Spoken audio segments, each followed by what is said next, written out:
Hello, everybody, and welcome to the 24th episode of the BadMotoGP-Show. Right here we have Axel Pedersen. And Axel is a motorcycle racer, formerly in Thailand. Now you're in Australia, right? Yep, correct. Yeah. Yeah, and you've been joining me already on the podcast after the Thailand GP last year in MotoGP. So now we are here to discuss the World Superbike race in Phillip Island. And for me, it's now the third straight day of getting up pretty early because now we have the time difference between Australia and Europe. So thank you very much for being here. And yeah, let's get right into it. Were you at the track live or did you watch at home? I watched at home this round. Unfortunately, I had an invite from Yamaha Thailand racing team to head out and see their inaugural race in World Supersport. But the flights were just like completely full to Melbourne, so I wasn't able to make it, unfortunately. That's sad. That's really sad. Where are you right now? I'm in Sydney. Okay. And how did it came along that you are no longer in Thailand? Well, basically, I got accepted to a university in Australia to do engineering, and I'm hoping to continue that and pursue engineering here. So in the future, I can get a job within one of the teams in either the Grand Prix paddock or the World Superbike paddock. Yeah, so hopefully you'll be a great source of information in the future. Yeah, that'd be good. Yeah, so let's talk a little bit about the races. Obviously, Ducati dominated from top to bottom. They won all three races in World SBK with Alvaro Bautista. They won both races in World Supersport with Nicolo Bulega, which were wild races. And yeah, let's talk a little bit about the Superbike class. What's going on with Ducati? How are they so dominant? Well, they've just really built on last year. Alvaro's like built his head. He's just really, he's not messed up in the head anymore. After 2019, he went to Honda, and Honda is basically just therapy for riders at this point. You can see Joan Mir heading there in MotoGP. It's really not a place you want to end up at the moment. Of course, they want to return to their days of former glory, but that's not where they're at right now. Anyway, Alvaro, his first season back at Ducati last year, and it's safe to say Jonathan Ray and Toprak were playing catch up. That Ducati V4R last year was an absolute weapon, and I don't think it's got any slower this year. But did Yamaha and Kawasaki somehow close the gap, or is it just that Ducati is so far ahead? I believe it's actually gone the other way, and I believe the Ducati bike has gotten faster, and the gap between Kawasaki and Ducati and Yamaha and Ducati is larger than we've ever seen it in the last 10 years. So basically, it's like MotoGP. Yep, except there's not eight Ducatis, there's only five, I believe. Yeah, but the other Ducatis, they weren't as dominant over the whole weekend. I mean, Rinaldi No, was good. Ronaldo was good, but I think looking at that, it proves that, Bautista's not just making it up on the straights. He can ride a bike. And last year I was a little bit in denial. I was like, oh no, it's just because he's really, really light. But I'm beginning to believe that he can ride a bike. When I look at his old MotoGP results, when he actually was, hidden there, but still finishing like fourth and stuff. Yeah. So we briefly talked about the whole engine situation because you talked about the RPM limits that Kawasaki has a different RPM limit than Yamaha and Ducati. So yeah, what's going on with the Ducati engine?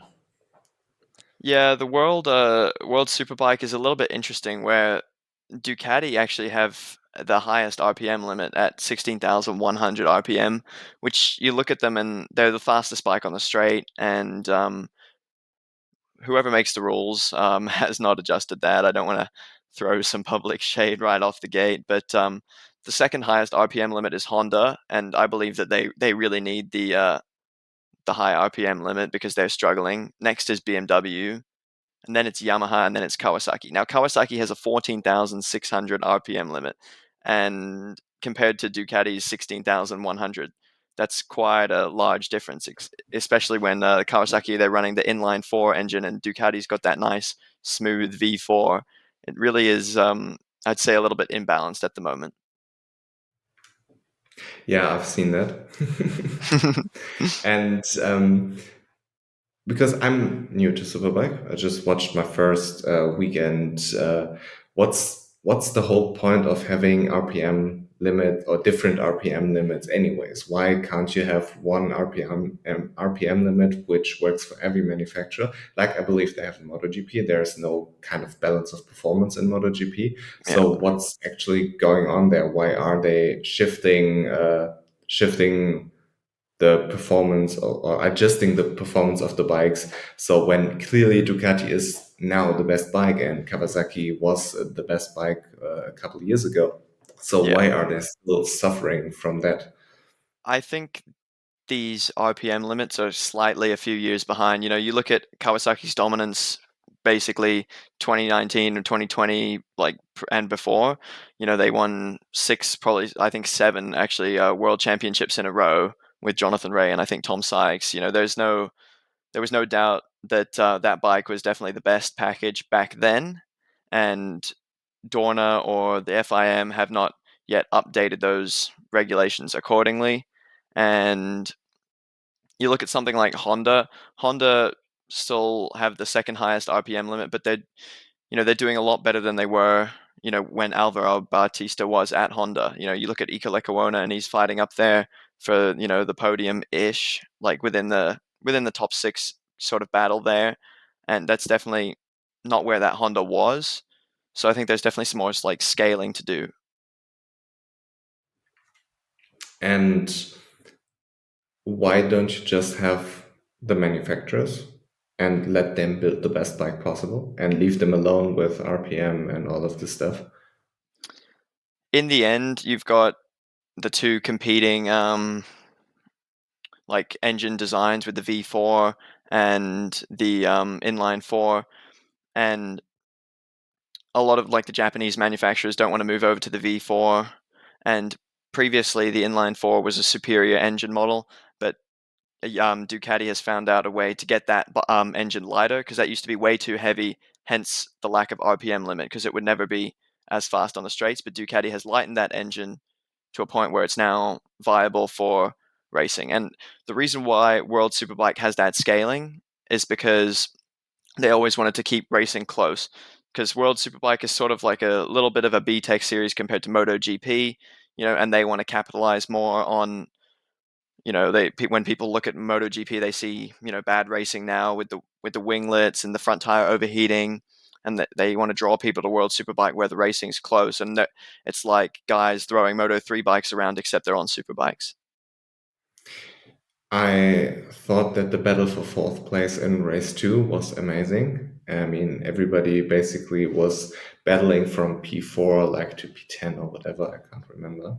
Yeah, I was that's half kind of asleep when I how watched the World race. Superbike should be. That used to be the battle for the lead with Toprak and Jonathan Rea and Scott Redding back when he was still at Ducati. But now with Bautista, I think, it's just the fight for second place in the championship. And I don't want to draw that conclusion already because I want to have a great season as a spectator, but I think that might be what we're looking at.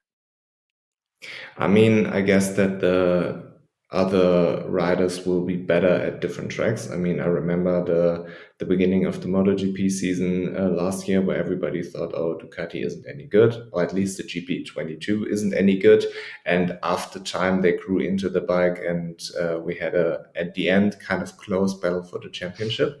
Yeah, And it's a long season. A lot of stuff can happen, and therefore, I believe that we shall not overreact from one race there.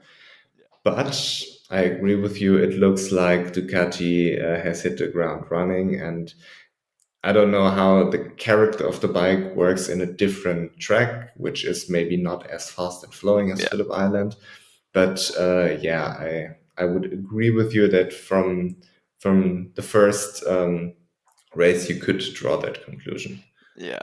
I'd say another reason we've seen such dominance by Ducati this weekend is Number one, Alvaro Bautista. He's a Phillip Island specialist. He's won 6 out of the last 7 races with Ducati he's had there. And also, he's at the height of his game right now. He just overtook Troy Corser in terms of Grand Slams. Now, a Grand Slam in World Superbike is when you win all 3 races on the same weekend. So that's really a big feat, and I believe he now has the most Grand Slams out of any World Superbike rider in history. Yeah, that's good, I guess. Good for him. And yeah, good for him, not good for the competition.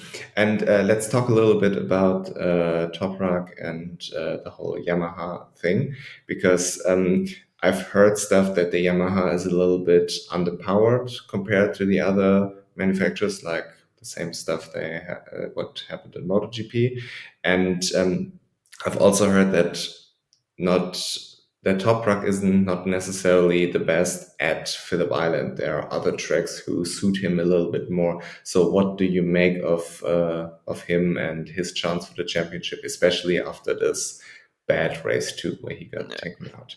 In the end, it's Toprak, and if there's a gap, he'll go for it. And I look forward to seeing that for the rest of the season. He is a braking specialist, and Phillip Island is fast flowing and only around 1 or 2 heavy braking zones. And I don't think watching the TV coverage, I saw Toprak pull one stoppie the entire weekend, and that's so unlike him. Even into Miller Corner, it's such a braking zone that's on a lean angle, and he's good at that. And he was making the majority of his moves throughout the weekend there, but he really needs Indonesia right now. And luckily for him, they'll be there in, just 3 days. Yeah, so another weekend of waking up early and messing up my sleep rhythm. Yeah, well, for me, it's actually perfect time. I'll be watching the races at like 6, 7 p.m. I'll be chilling out. Yeah, yeah, for you it's the best. I really enjoy those races in America because they're in prime time in Europe. So Yeah, yeah, I understand where I'm you're not coming looking from. forward to the European season when I'm going to have to stay up till 2 to 3 a.m. Yeah, that sucks. I mean, I'm not trying to complain too much because there are people like you who have it a lot worse and have to get up early for the majority of the races. So yeah, Yeah, or stay up late, whatever you want, you know? yeah, exactly. Yeah, but back to Yamaha, do you think that on a better suiting track for him, Toprak can fight for the championship?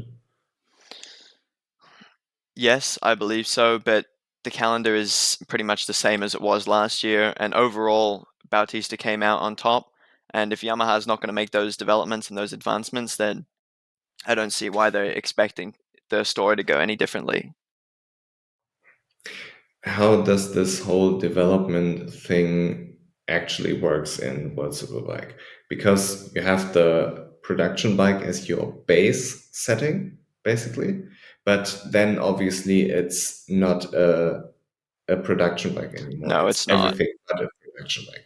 But what's like the rule there, what you can develop, what you can't develop, and how much do you have to use your production bike as a base there?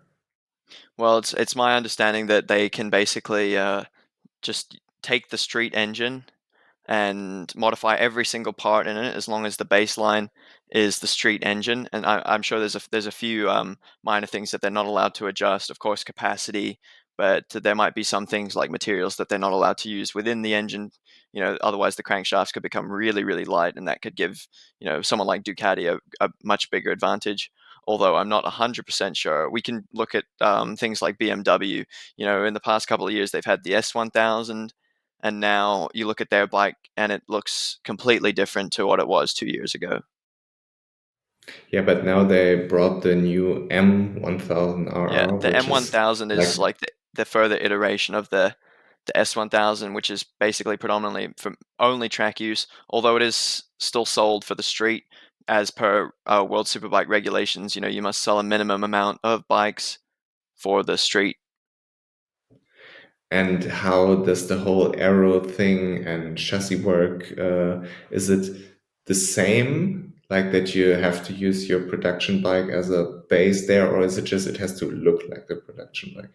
It has to look like the production bike. Of course, they're using carbon Kevlar fairings. They want to keep the weight down. Street fairings are very heavy. They're made of plastic. They've got headlights. They've got all sorts of fun stuff. But even Ducati for this year, they have a new front fairing, and that's giving Rinaldi more confidence. The new front fairing on the V4R looks much more similar to what was on the V4S in past couple of years.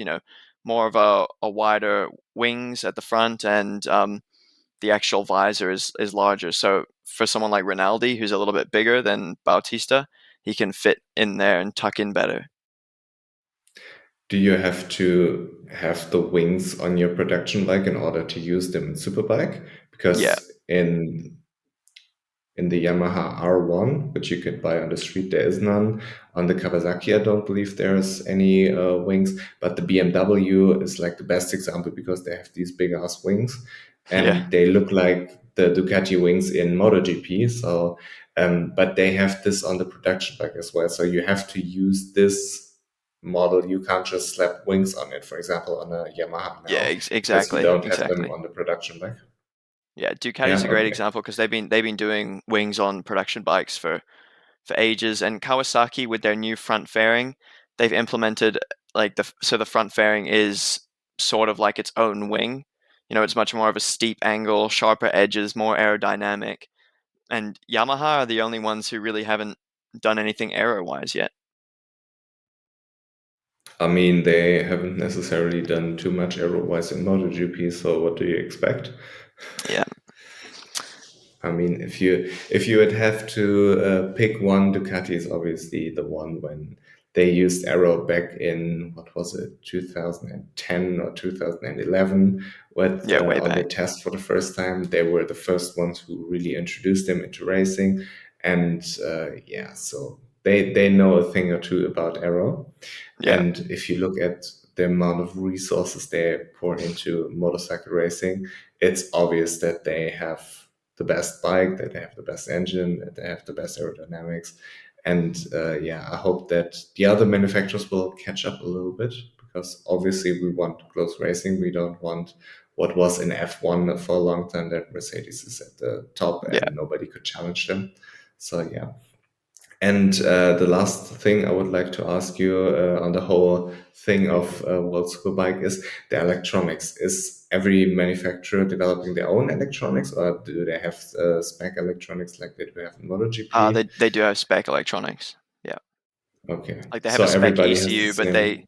they have a spec ECU, but they are allowed to tune that how they please. So they can still do their own maps regarding like power delivery and stuff like that. And in terms of engine brake, Top Rack doesn't really need that much engine brake, but someone like Bautista, he really needs the engine brake. So they're allowed to, scale that to their own riding styles still. Okay, so that is a point which hasn't anything to do with the production bikes and the development there. So they have the spec electronic, everybody has the same, and they can maneuver within those regulations. Yeah. And the tires, how different are they from MotoGP tires? Oh, Pirelli tires are completely different to Michelin. Like you look at someone like Petrucci, he is still very much getting used to those Pirelli tires. Pirelli tires are much softer in terms of the compound, and Michelin tires are very, solid for those big long braking zones in MotoGP where they're, decelerating really fast and they have the really solid front tire. In World Superbike, they have a much softer front tire, so they have to run the pressures a little bit higher. But this also allows them to have more confidence in the corners. But it's it's kind of a sacrifice. If you want that with the Pirelli tires, if you want that braking stability, you have to run the front tire a lot harder. And if you want the corner speed, like at Phillip Island, you run the front a little bit softer. Now the thing with that is like you see riders like Toprak really struggling at Phillip Island, and that could be because his front tire is a little bit lower than what he's used to. But that's the only way to make the bike work around Phillip Island. So he has to use the harder front tire in order to get his braking stability, No, which is his. he still uses the soft tire, but he just has to raise the pressure up to get it to work the way he wants it to Okay. work. Oh, okay. And the rear tire, I've heard that the Pirelli rear tire on the broadcast they talked about it is really good for like the first 3 laps. It has an insane amount of grip. Yeah. Then it drops, but it keeps this drop for a long time. Then that it's not not necessarily too grippy, but it's on a lower level, but very steady over the course of the race. Yeah, so Pirelli have brought like qualifying tires, so they have the SCX and the SC0. So these are super soft tires. Now the SCX is only viable for maybe the Super Pole session where it's like one flying lap. In colder races on start-stop tracks, you'll see some riders actually race on the SCX, but only in the short distance race because it will not last the full way. And once it does drop off, it will drop off to about 80%, 70% grip, but it will stay constant there. And how does this differ from the MotoGP rear tire? Yeah, well, MotoGP rear tires, again, it's the Michelin compound, so it's a little bit harder. So it keeps its like grip a little bit longer, which allows the riders to work the tires.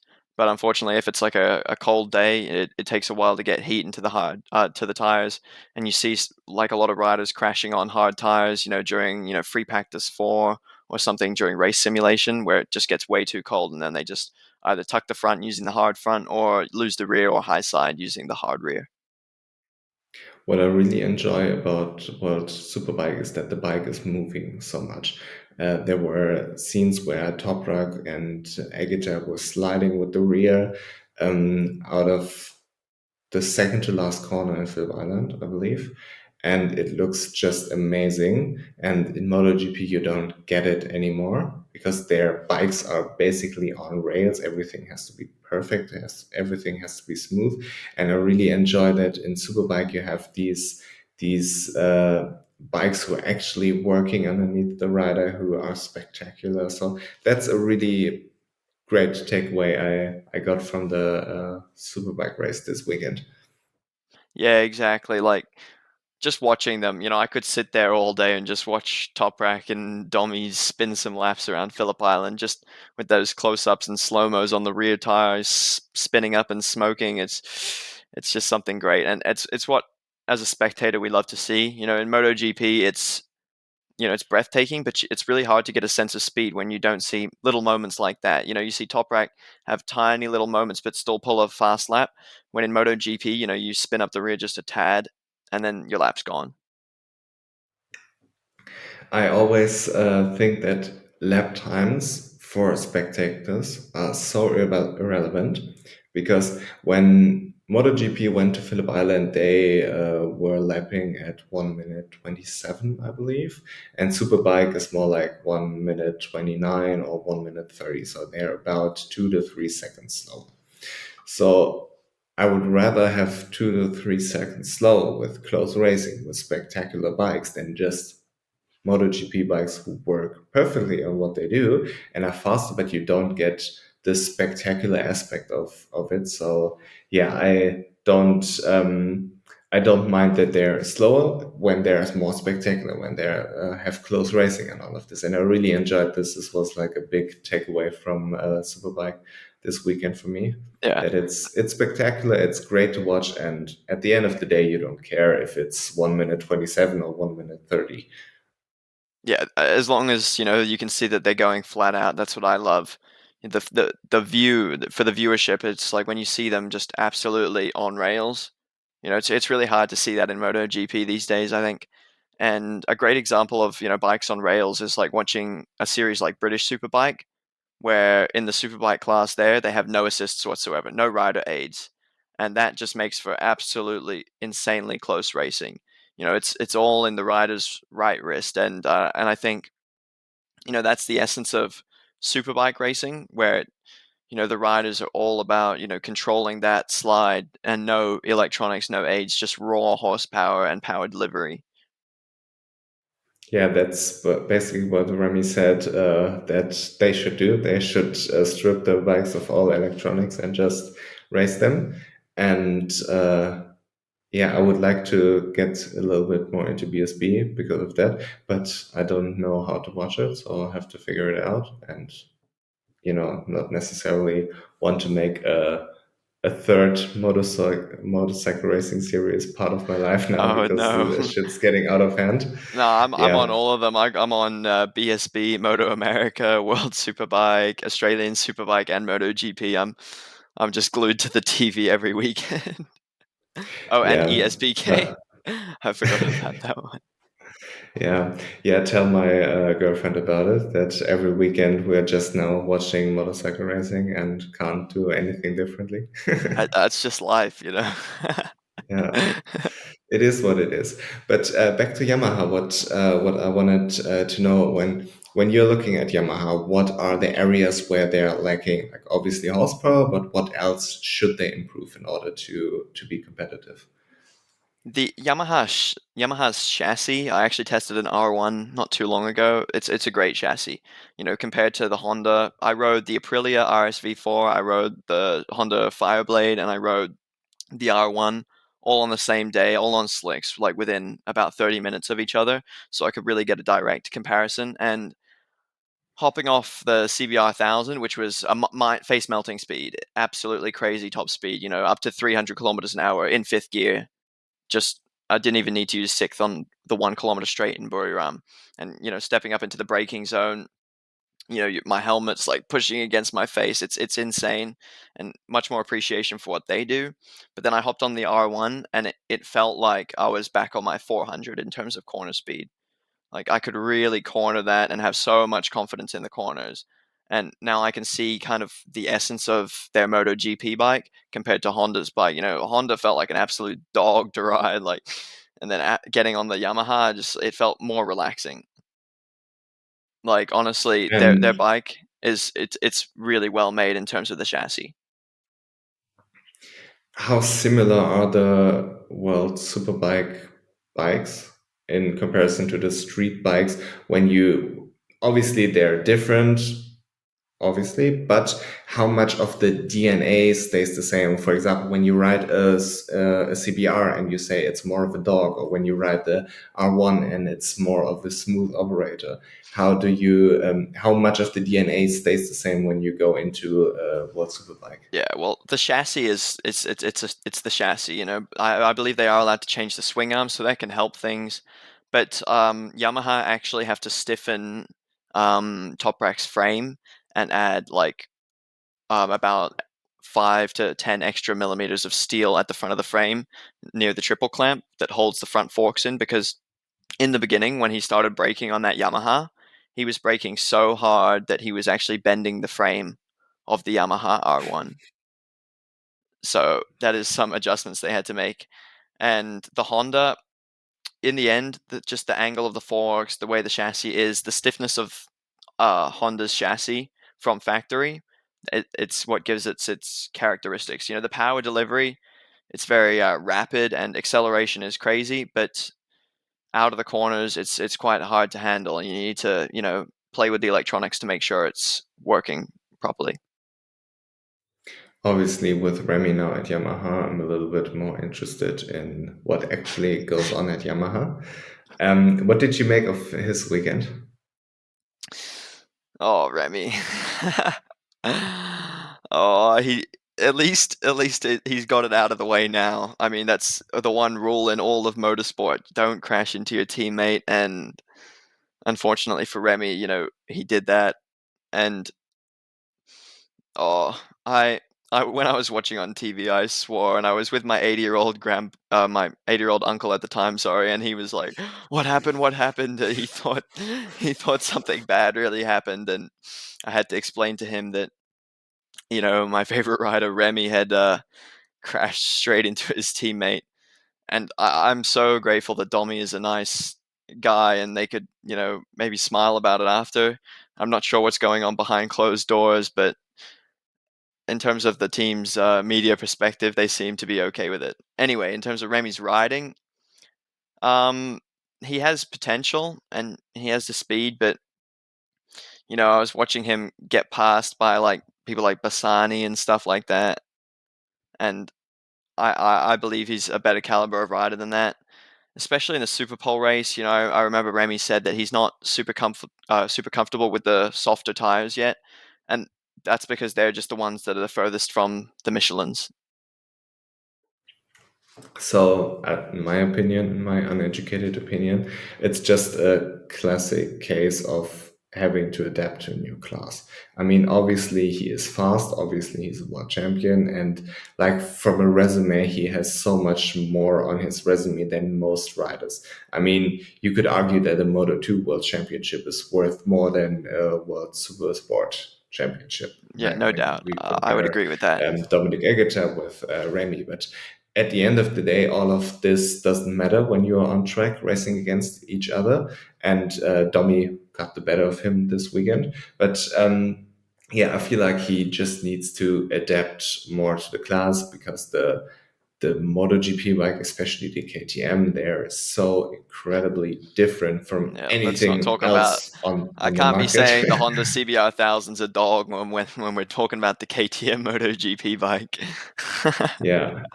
Yeah, I mean, it says a lot when riders in MotoGP say the KTM has to be ridden so aggressively in order to make them fast because all of MotoGP bikes, they're so incredibly stiff and you need to really force them in order to make them work. And when you're in this range and then stepping from the hardest bike to ride to the superbike who are obviously not as stiff and not as aggressive to ride, and with different tires, different electronics, it takes a lot of time to adjust, I guess, and therefore, like I have the same approach when I watch Remy or every other rookie race, like I did last year with him in MotoGP. It's like the results to me don't matter. What matters is track time, that you gain experience, and therefore it's valuable to have a wet race. It's valuable to be in a race where there's a lot of battling, where you just collect data. The worst thing you can do is crash in the first corner and don't get this experience, don't get this Yeah, data, and therefore I guess he had a bad moment there in the super pole race. But yeah, at the end of the day, we all know it's Dominic Egerter's fault anyways, because Remy was braking so late because he's so fast, and he was just in the way. And yeah, it's his home GP. They have a straight named after him, so he should have let him pass anyway. And yeah, so I mean, it's classic rookie mistake by Dominic to break this early.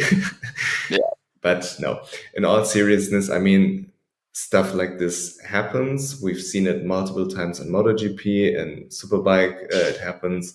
Dominic Egerter pushed Johnny Ray out in this corner. It's just a tricky corner. But in general, I think as long as you collect all the data and feed your brain these different impressions, then you will get better over time. Like the worst thing you can do is crash out in the first corner, and therefore I don't mind him finishing, what was it, 11th in the first race or 10th in the first race, I can't remember. yeah. He was in the And points. like, yeah, and the second Yeah, he race was he also, was I mean, 12th in the first race, and then yeah, I'll just go over the results if you'd like. okay, So yeah, race sure. one was Bautista, Ray, and Rezgat Lioglu for the top three. And then I'll pick out our favorites. So Petrucci on debut, first race in World Superbike, was in eighth, although he was penalised one position after the last lap collision with Xavi Vierge. And we have Remy Gardner in 12th, just ahead of Domi Egerter. So that was solid points for his first attempt. And next up was the Super Pole race, Bautista again, and that was kind of where I started to think that it could be a bit of a dozer of a weekend because it was a dry race and Bautista still ran away.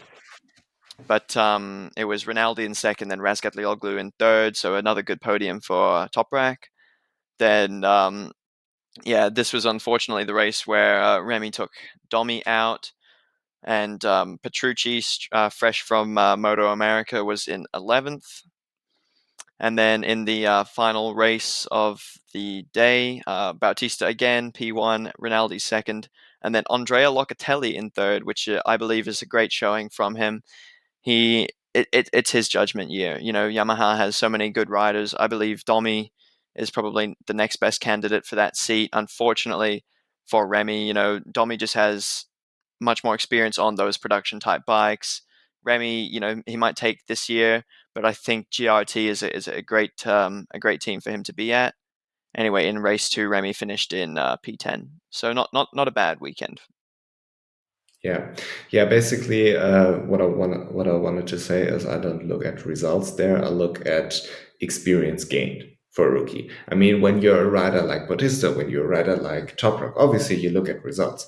But when you're a rider like Remy, who sadly won't compete for the championship this year, it's not too much about results. It's about getting comfortable comfortable with the bike, learning, and therefore I don't mind those results there. And when you read the results there, you talked about Danilo Petrucci and Javi Vieira. What did you make out of this incident? Petrucci was at fault, I think. A lot of people on social media said, "Oh, it was no one's fault. Or it was just Vieira that caused the collision."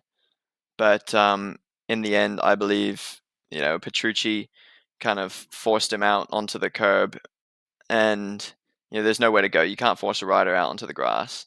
I mean, he can back out, but Vieira was ahead, so that's just how it rolls. And I think the one place position drop, sorry, is I think it's a good penalty. It's not like a 3-second penalty, which could drop you down like 4 positions. And in the end, they both consoled each other afterwards, and there was a good show of sportsmanship between them. So I think no harm done, and Petrucci's still getting used to the Pirelli tires as well, because Dunlops are a completely different beast, as I think we discussed in our previous podcast about Buriram, where I spoke to Petrucci, and Petrucci said, the Dunlops are absolute dogs of tires. They're American-made Dunlops. Sorry, I know Dunlop in EU is they use a different compound, but in America, on the edge of the tire, you have no confidence. You can't use it. It's so hard. It's even harder than the Michelin MotoGP tires. So you agree with the penalty? I do, yeah. I think it's not really a big penalty for someone who's not a championship contender. If it was a race win, then I'd have to look at it closer. But just there, the difference between 7th and 8th is it's not really big enough for both of them to go crying about it. Because in my opinion, they shouldn't have penalized Petrucci. In my opinion, this was like a last lap incident in the wet where obviously you know better than I do that in the wet things don't always go according to plan. And it's a lot more difficult to judge an overtake in the wet because there are a lot of more unpredictability coming your way. Yeah, And therefore, I thought it wasn't a clean overtake, but it was an overtake where he didn't come in there with bad intent and try to ride him off track. And they no, yeah, of touched a course. little bit. Okay. So to me, this was a racing incident, and obviously, you don't want to encourage riders bumping into each other. And I see like the agenda, the whole MotoGP and World Superbike um, racing is on that contact basically is not allowed. And when you see like Malaysia Spargaro in Thailand, when we discussed it, or Frankie in Malaysia. Those are overtakes in the last, or at least Frankie in the last lap, where you think, okay, let him race. But obviously, there's an agenda. You don't touch your opponent when you overtake him, and if you do, there's a penalty. But yeah, in this case, I don't agree with the penalty at all. I didn't agree with the penalty of Frankie in Malaysia. I didn't agree with the penalty of Aleix in Thailand. So yeah, to Yeah, me, as a uh, rider, when it's a you're little out bit. there, it's a little bit different. If I made that pass, I'm sure I'd feel differently. But if I'm as a steward, in World Superbike, I see that and I think, okay, well, you know, Petrucci has kind of just thrown his bike there, and it led to contact. It was not his intention, hence the only 1 position grid drop, not a 3-second penalty or something more severe. And in the end, sorry, not Lekuona, Vierge had to make great evasive action to not run off the track further. Of course, when he came back on, they made contact again, but that larger contact was a result of Petrucci's initial forcing them off. And I think the reason that that was a okay penalty was not because of that initial contact. That initial contact is fine, and I don't think that deserves a penalty. It's just what kind of it spiraled into, forcing a rider onto the curbs. And in the wet, the curbs it's like a ice rink. You cannot ride on the curbs when it's wet. And then Vierge having to take major evasive action. I saw him turn that bike faster than I saw him turn it during the rest of the race just to stay on track. And I think to have Petrucci finish in front of him is kind of a bit of a robbery. So I think having Vierge just that one place ahead of him is more fair. I guess this comes down to perspective. You see, if you're Petrucci, everything went fine because you didn't make him crash and Yeah, exactly. everything was good. If you're Javi, it's like, yeah, he forced me off track. He did. It was an unfair overtaking maneuver, and I mean, as you said, it's not a huge penalty. From a fan perspective, I think it's not necessary to penalize those, because when you have those penalties, it's almost like you disencourage people from overtaking, because on a motorcycle you can't do a safe overtake. It's not possible. A lot of riders told me this: you can't do a safe overtake. You can't do an overtake where you're 100% sure that you won't crash, that you won't touch or whatever. And you probably would confirm this. Yeah, And therefore, when you know you aren't allowed to make contact in any way, and you will get a penalty if you do, in a last lap situation, it steals a little bit from the show. And especially if there's no crash or whatever, it's a little bit of a bummer. yeah. You don't want races decided by penalty, I even if think it's just eighth place. yeah, fair enough. I think it's more. It's not the spirit of safety. I think it's more of a spirit of fairness. Vierge had that position. He had the wheel in front, and then if that was not really an overtake. It was a failed overtake into a little bit of collision. Petrucci wasn't all the way past, and I believe if Petrucci had, his front wheels was ahead of Vierge's, then for sure, yeah, he deserves the position, even if they make contact and the same thing happens. But he had yet to make a proper pass. Yeah, I would like to see them enforce this rule when Mark Marcus races again, so then we know they're legit.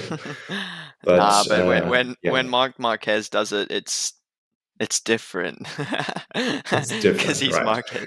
Nah. Yeah. I think that I think that brings us on to another good point that we should discuss about consistency within penalties. And I think um, it's just always it's a never ending story, is it? yeah, and it's kind of a ridiculous topic because you don't go anywhere. You don't have like a base to discuss because they are so ridiculous with their penalties. You have instances like Petrucci where you have a penalty for a very, very small incident. But then also there are incidents where Taka um, takes out Bagnaia and takes out Alex Rins, and there's no penalty, So you Yeah, first I you believe need that's some absurd. Yeah, consistency.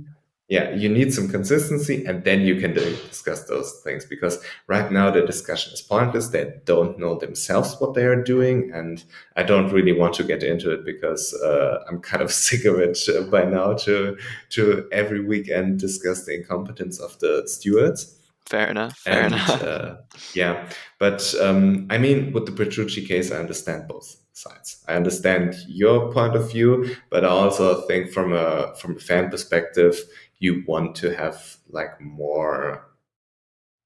You want to have a little bit more action, let's say. And if nothing happens, nobody crashes, I'm totally fine with it. But I also was fine with the Frankie overtake in Malaysia, where he pushed Aleix, I believe what it was, where he pushed Aleix wide. And I mean, yeah, it happens as a last lap, but what's the alternative? People just riding behind each other and afraid to overtake. So you don't want to have this either. Yep, fair enough. I agree with that. That we as fans want to see more action, and of course we want it to be safe, but rubbing is racing, as they say.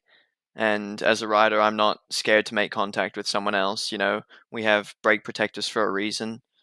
So it really is just up to, the riders at the top level and the steward's discretion.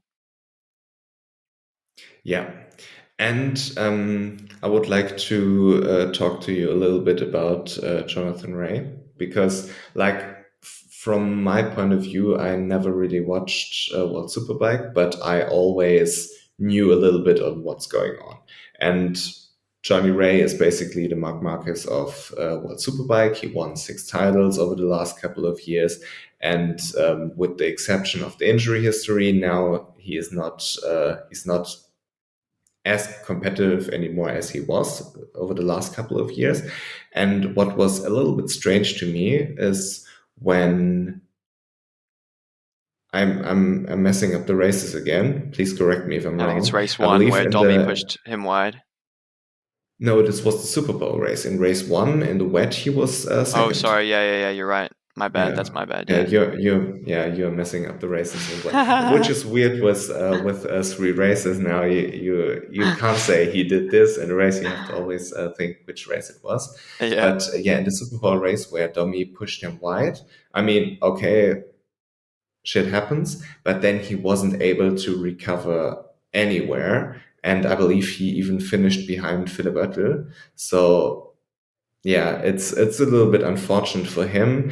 And in race two, he wasn't, when you obviously compare him with Bautista, which was the gold standard, and even Rinaldi, he wasn't anywhere to being competitive. So what's going on with Johnny Ray? What's your impression there? I think it's purely the bike, and as a result of that, he's lacking a little bit of confidence. He wants a little bit more horsepower, and he wants the bikes to be a little bit more closer in terms of performance. And as a rider, you lose your heart a little bit when you're on a shit box, but that's just the way it goes. So from a ranking perspective, obviously the Ducati is best. But where would you rank the Yamaha and the Kawasaki and the Honda? I think I'll start bottom up, and I'll go with BMW at the bottom. That bike it's not doing things, especially with Scott Redding on it. I like Scott Redding, and I wished he was a bit more competitive, and I hope later in the season we'll see him doing better. But yeah, that BMW was nowhere in Phillip Island. And yeah, next up, Honda.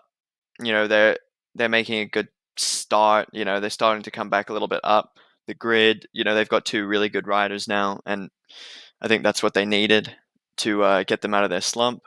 And then between Kawasaki and Yamaha, in the end, you just have to say that the Yamaha with Toprak aboard it is a superior package overall.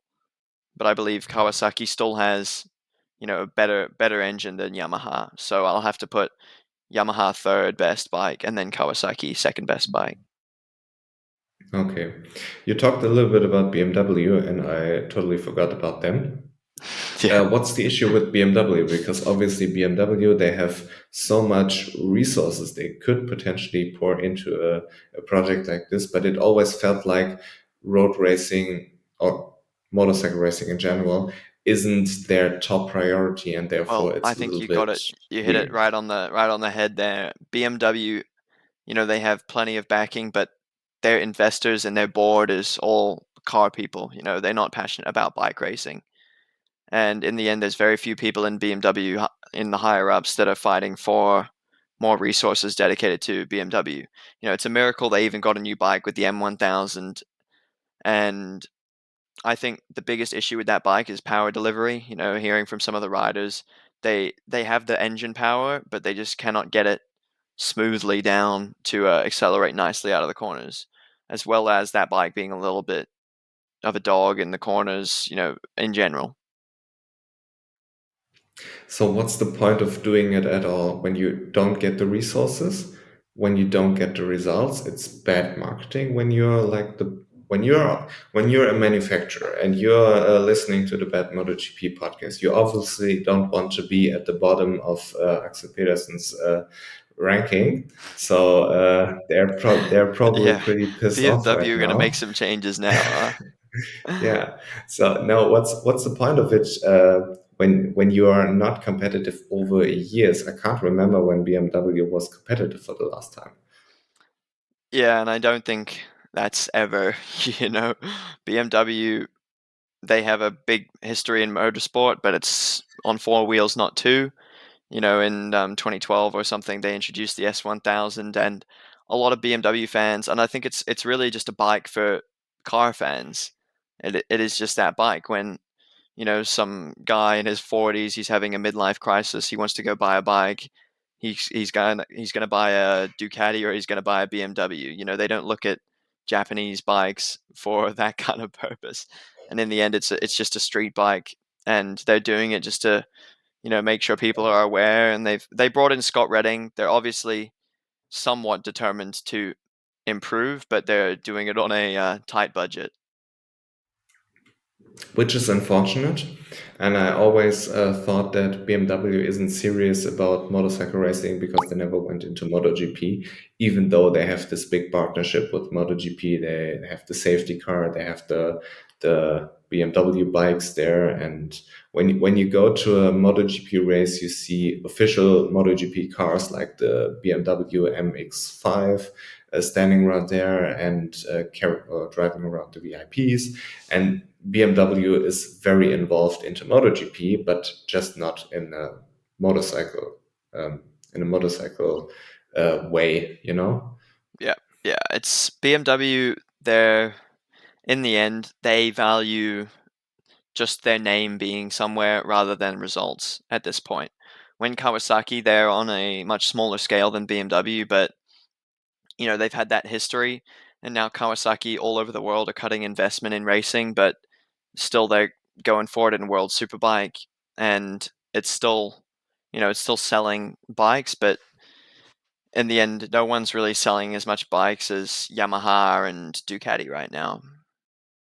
Yeah, obviously. I mean, Ducati makes the best argument for buying their motorcycle right now because they're dominating everywhere they're going. And also they're dominating in the 600 class now. And I found out that they had their first race victory in the class now since, what was it, 2005 or whatever. And they stopped participating in the 600 class, and then they now go back with the Panigale V2, and with Nicolo Borrega they got their first victory, which was strange to hear, but yeah, it was it was Ducati's first victory. So Yeah. talking about the 600 class, what do you make out of it? Well, in the end, it's not really a 600 class when you have a Ducati with 955 cc's of engine power Yeah, going. what's up with this, anyways? I never really understood it.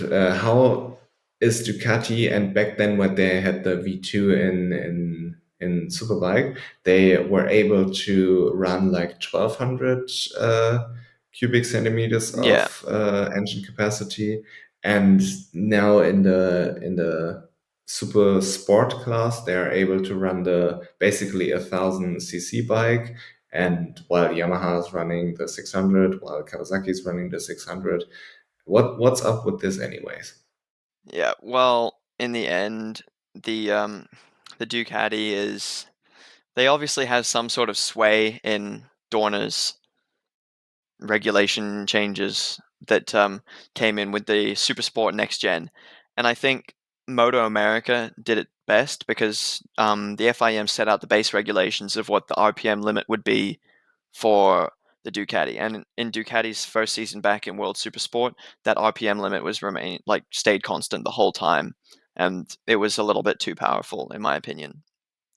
But in Moto America, they made adjustments to it throughout the season based on the previous race. So if it had the highest top speed, they'd change the RPM limit. If it had, a little bit lower, if they were like 5 kilometers an hour lower, they'd, raise it by a couple of hundred RPM.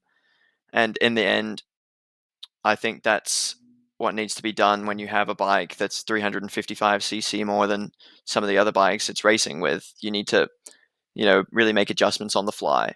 And you look at other bikes like the MV Agusta, and that's 765 and same with the Triumph. You know, they've done a pretty good job at scaling it, because if you were a first-time viewer, you wouldn't be able to tell that they were different classes of bikes. But in the end, that bike with Bulliger on board is a great package now. And I mean, you look at him last year and you look at him this year, and I think the R6 is starting to get a little bit old, but that Ducati's still quite fresh, and he's taking advantage of that. What was strange for me was the first race in the wet, where he was in 16th on the grid or whatever. I don't know. He was way, way, way behind. And then, I mean, they had like 3 or 4 different starts there, so I can't remember That's all worse of than it. all the World I Superbike mean, races. yeah, he had There's so many good so qualifying. many starts with that. Yeah, he had a good qualifying. Then he went to the back of the grid in the first spin of the race. Then it was red flagged or whatever and restarted. And yeah, so he was coming from way behind because of unfortunate situations. But in a span of 1 or 2 laps, he was in front. And when you see Nicolo Bolega getting out of the starting grid, like the first 100 200 meters, he was overtaking everybody, because this Ducati seems to have so much more torque than everybody else on the grid, and he's just Exactly. flying by them in the first 200 300 meters. And then it kind of evens out as the race is going, but this is a huge advantage. Yeah, it is. To get to the first corner first, especially in the wet, you have less spray, you have less riders in front of you that could, mess you up. And especially when you're more in the pack, you're at risk of getting taken out by another incident when there's more riders around you. Oh, sorry about that. I think my neighbors are doing something. Anyway, uh, yeah, Bulliger, that bike is just, I think, yeah, what you said is exactly right. The torque is just way, way, way too high, because it's a twin cylinder. It's a V2. The V2 engine specification has always been one that has a lot of torque. You look at like Harley Davidson riders; they always say their bike is the most powerful bike, when in reality, I tested a Harley Davidson and I struggled to get to 180 kilometers an hour on the straight, even though it was a nearly 1,000 cc bike. But in terms of torque, they have torque, and that's just a characteristic of that engine type. I mean, when you have a Formula One car and it's pulling against the truck in both direction, obviously the truck pulls the Formula One car away, but over a lap, the Formula One car obviously is faster. So I guess it comes down on how do you define power? Do you define power in a way of going fast, or do you define power in a way of delivering power to the ground and pulling something? Yeah, in the end, the FIM does have the power to reduce the amount of torque that bike has, and they're yet to put a restriction on that. You can measure torque on a dyno, and you can limit the torque that the rider has by increasing traction control, or just like slowing the amount the RPM climbs. In the end, anything with that bike like can be changed to make it more fair, and I'm surprised they haven't done that yet. I would like to talk about the differences of the engines in the Supersport class a little bit, because you have the V2 and you have the inline 3 of the Emperor Augusta, and you have the inline 4 of the Yamaha and the Kawasaki.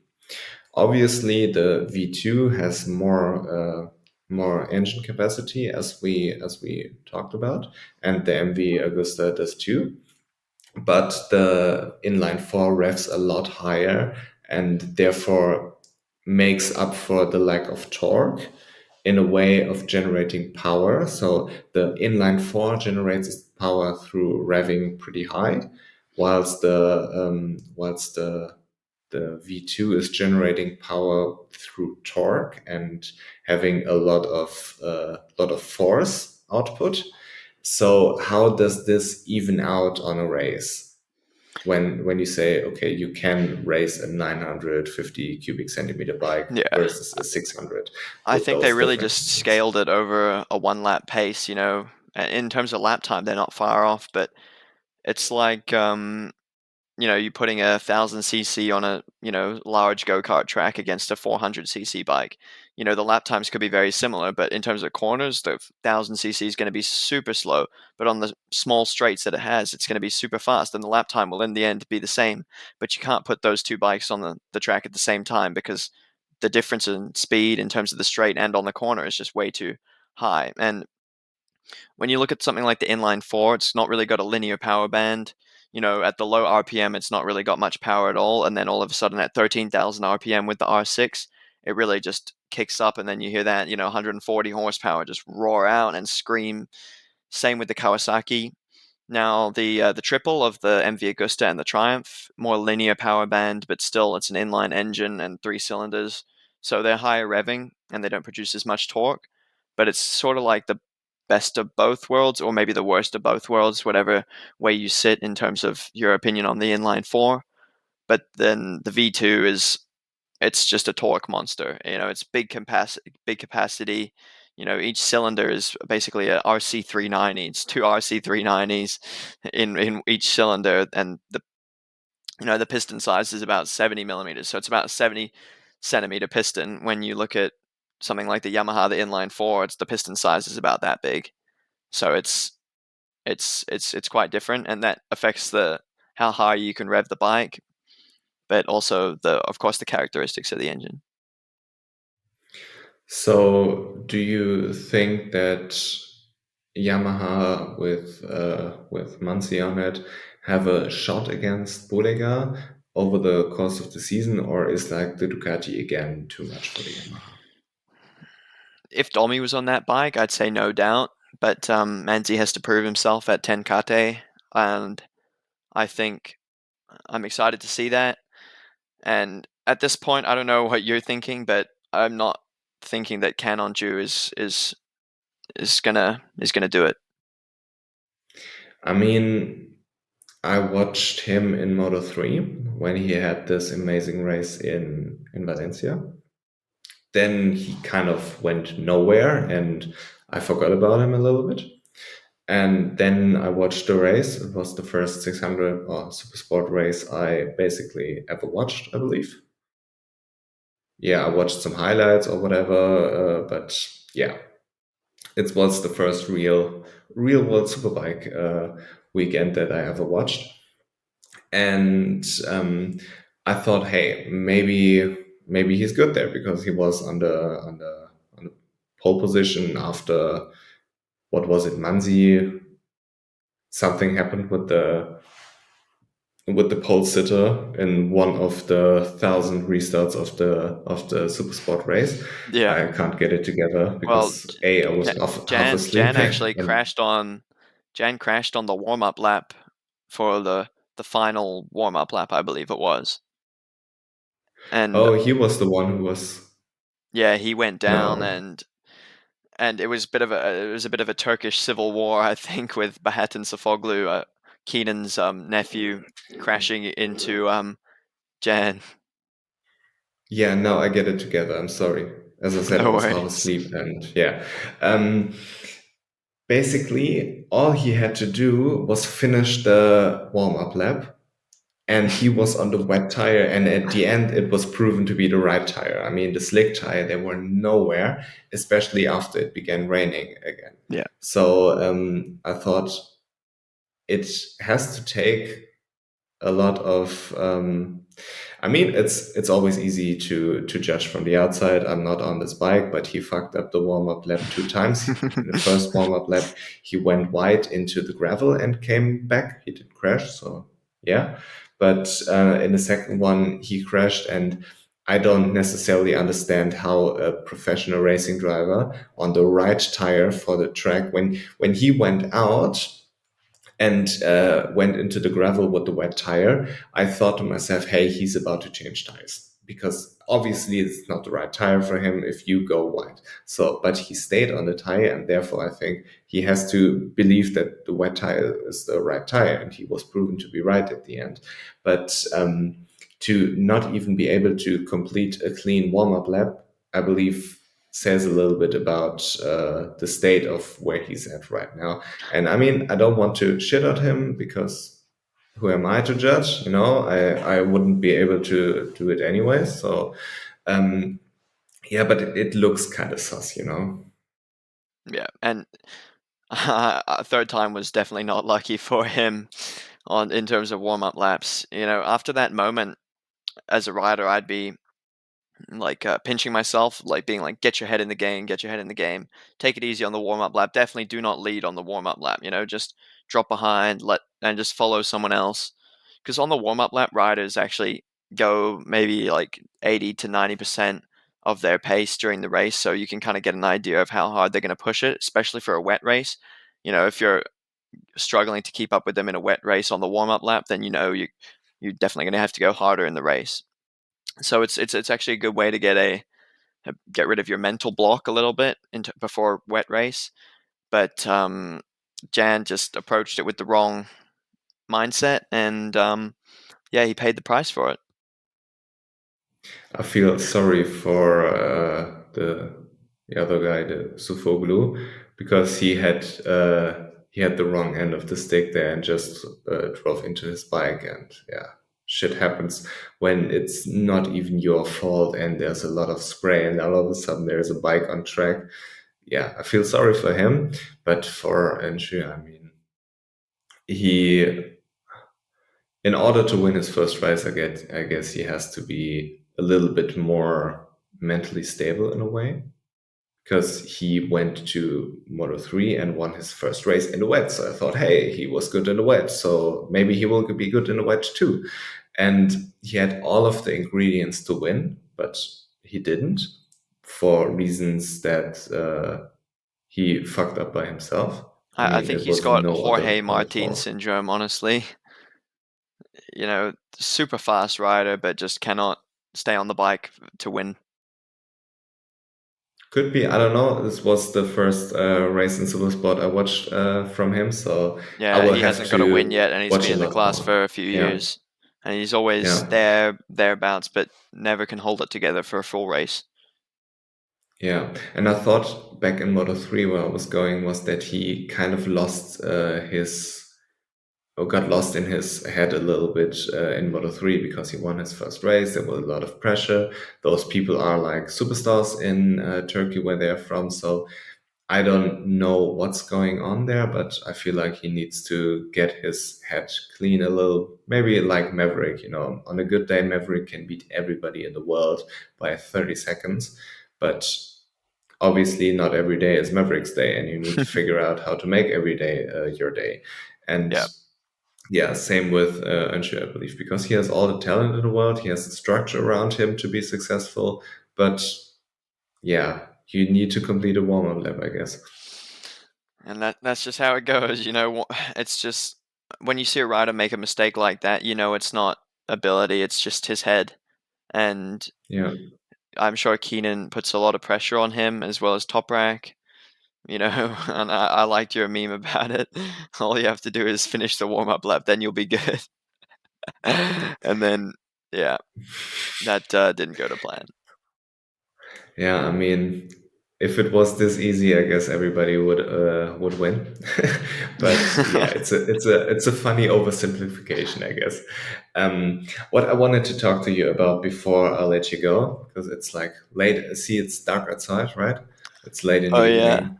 it is. Yeah, I just got up early and have to go to physiotherapy in an hour. So yeah, the last thing I would like to discuss with you: what's going on in a rider's head when you have all this chaos in the Supersport race one, where you have multiple restarts, you have different tires, you have all of this stuff. What's going on in your head? Yeah, I once had a race like this where, you know, it was red flagged after a few laps and then, you know, had to restart, but then there's someone stalled on the grid or something, so we had to go around again and again. And at the end, whoever can keep their head together the best will win the race. Because at that point, your preparation goes out the window. So if you're a rider that needs 30 minutes to get yourself in the zone, then you have no chance. You need to be able to flick on that switch and a lot of riders who rely on adrenaline to do that are usually okay. It's fight or flight, and it is that split second decision as the red lights go out that you have to make, and your brain makes subconsciously, and that will decide where you finish in the race. And if you have the speed and talent, like the majority of the people in the super sport and superbike grid do, then all it is just a mental battle. And I think some therapists and psychologists should really get more involved with the GP riders and work out, what it is that makes them able to ride so fast, or why their preparation works, why other preparation doesn't. And I'm sure that'd be a really interesting study on that.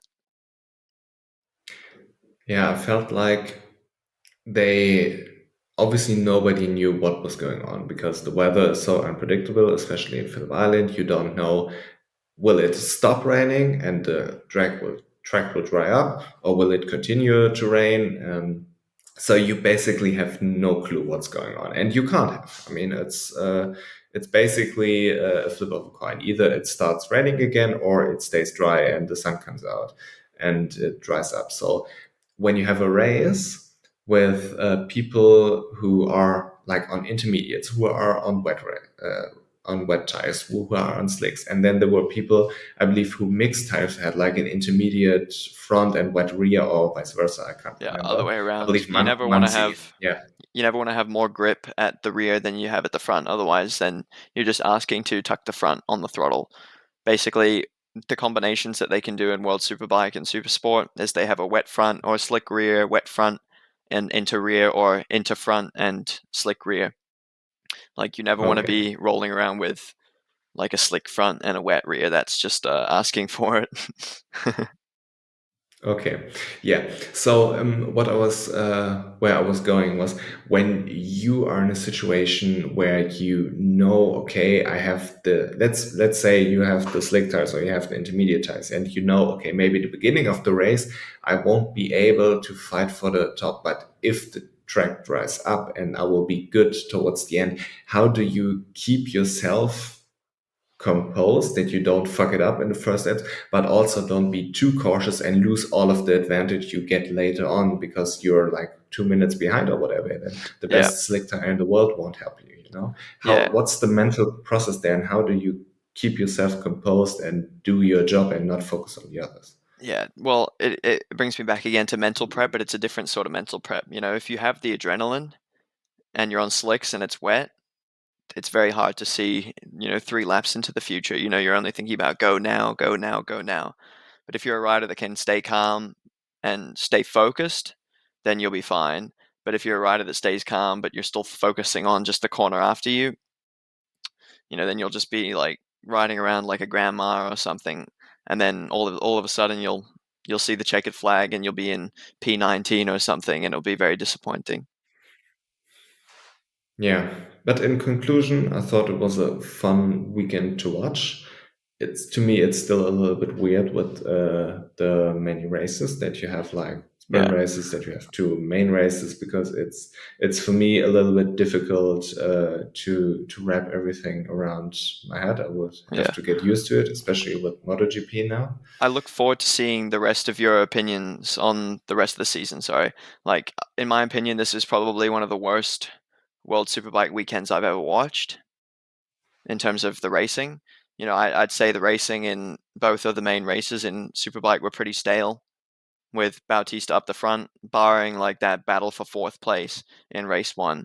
I think that Ducati needs to be fixed. And by fixed, I mean made slower. So probably you could say broken. Like, right now, it's just not World Superbike from 2 years ago. And maybe Scott Redding was, masking the real top speed of that bike because of his 90-kilo fat ass. But in the end, we'll never know, because Bautista's, 50 something kilos, and he rides that like a rocket ship, and he rides it well in the corners. So, can't stop him, I guess. Yeah, yeah, I'll look forward to the rest of the season. I mean, next weekend is Indonesia already, so I'll be watching again. And yeah, I'm especially interested in Remy's development. I will try to go to a race this year, maybe in Assen, because they have like open paddock and all of this, and it seems to be really nice to go to a superbike race. But yeah, I'm excited for the season, and maybe I will get used to it, especially with the sprint races in MotoGP. That, to me, it was so weird because on Saturday I watched the race. I was like, okay, race is good. Race is done. We're good. Yeah, and then I thought, wait, there's another race tomorrow. That's weird. And also with the Super Bowl race, I mean, it was really exciting until Remy crashed, and I was a little bit demoralized. Yeah. but but it was also totally weird that you have another race coming up, and the way my brain processes it is that it kind of overrides what happens, you know. And I have a really good memory on different races what happened. For example, we could talk about the MotoGP season 2022, 2021, or even 2020 pretty accurately. I get this together, but we couldn't talk about, for example, about qualifying, what happened there or whatever, you know, because, or Moto 2 and Moto 3, it's a little bit weird because there's another race who overrides my memory, you know. Yeah, And exactly. I will have to get used to it with Superbike because there And are a that lot of happened to things both I of us forgot. in that happened to both of us in this podcast as well. And I think, Yeah, one yeah. of it is we're rusty. It's our first race weekend in 3 months or something like that. But then again, World Superbike, it's a little bit confusing. And I think in MotoGP, when the liveries used to change each year, it was easier to keep track of what happened which weekend in which year. But now with World Superbike and the bikes aren't changing colors at all for the foreseeable future, where we just have to deal with it. And maybe you and I have to start writing notes. Yeah, I mean, usually I'm a little bit more prepared for the race reviews because I know what's going on in MotoGP. I watched MotoGP my entire life. I know what's going on. I know what to talk about and what not, and what's interesting, you know. But with Superbike, it's totally new to me, and I understand a lot of things not as much as I would like to, and I see this more of a process. And also this race review, I mean, I don't have a clue on what happened, but I feel like talking about it from this perspective is also interesting too, especially with someone like you who knows what's going on. Or next week I have somebody scheduled for the race review in World Superbike who will give me a different point of view. I really enjoy talking to different people there, you know. And therefore I believe I will build up this knowledge, and it will get better each episode. And also with MotoGP, I don't know what to do with the sprint races. I'll have some time to figure it out. If I want to do like a race recap separately, if I want to make a weekend recap where we talk about sprint races and the races, or if we just do the main race and try to boycott the sprint races because they're stupid anyways.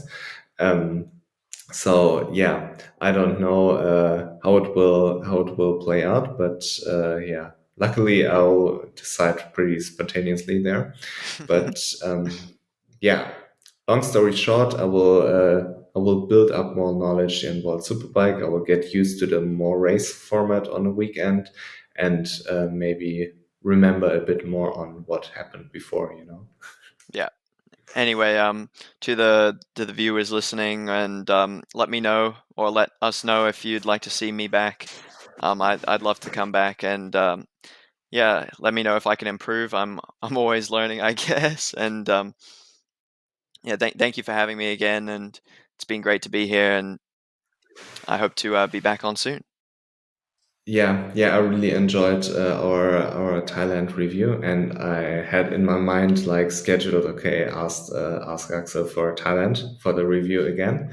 So, but yeah, we can do it anytime you want, and as I said, it's very fun to me to talk to different people. Like I had Everything Motor Racing on the podcast, and it was a totally different type of podcast. For example, it was with Jack Gorse from Dorna, who covered the tests in Sepang Live, and it was a totally different conversation. But therefore, I built my knowledge up from different perspectives, and I really enjoy talking to different people. So you are welcome on the podcast every time you want.